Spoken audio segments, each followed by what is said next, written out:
On behalf of the Center for Civil Society, I want to wish you a very happy Independence Day.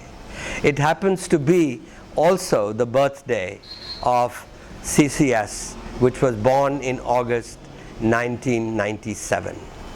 And Independence Day is a good time to look at the big picture and look at the history of our country as an independent nation. I see three great milestones. In 1947, August, we won our political independence. In 1971, July, we won our economic independence. And in 2014, May, we got dignity. Now, why do I say dignity? Because the landslide victory of a self-made chaiwala's son last year invited us to be more imaginative in thinking about human dignity. The election affirmed the aspiration of the millions of young people who had pulled themselves up in the last 24 years of economic independence into the middle class. And it forced us to challenge our bias against panwalas, auto rickshawalas, kiranawalas, and other street occupants. That anyone can now aspire to the middle class has changed the master narrative of our society. Yet, it is surprising that the Indian state gives amazing political and religious freedom to its people, but it has so much difficulty in giving us economic freedom. And after 24 years after the reforms, India still continues to reform by stealth and still remains a hostile place to do business.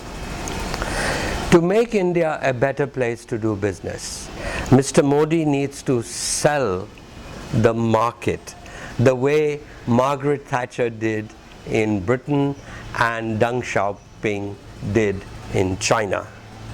Too many Indians still believe that the market makes the rich richer and the poor poorer, and that it leads to corruption and crony capitalism.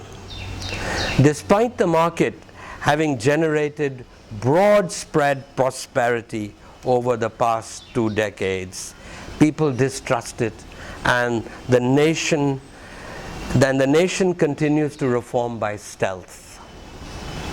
Man Ki Baat of Narendra Modi is the right forum for him to explain the difference between being pro-market and pro-business. Pro-market is to believe in competition, which helps keep prices low, which improves the quality of our products and leads to rules-based capitalism. To be pro-business, on the other hand, means to allow politicians and officials to retain power over economic decisions, and this leads to crony capitalism. The other unfinished agenda of our nation is to sell our constitution to the people, especially the idea of the rule of law. The rule of law is based on a moral consensus expressed daily by the citizens of the country through what Tocqueville called the habits of the heart. People obey the law not only because they fear punishment, but because they think it's fair and just, and it becomes a habit and a form of self-restraint. Unfortunately, the leaders of independent India have failed to sell the liberal ideals of our constitution. People got the impression and retained the impression that the constitution somehow fell from the sky one day, and they have never taken ownership for it. The rise of India has been the defining event of my life. It is not only good news for us in India, but for the rest of the world.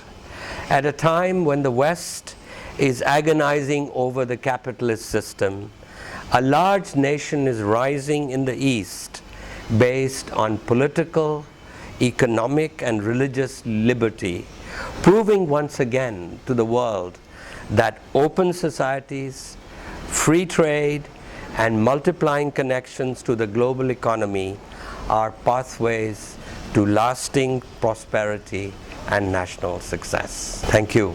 Jai Hind.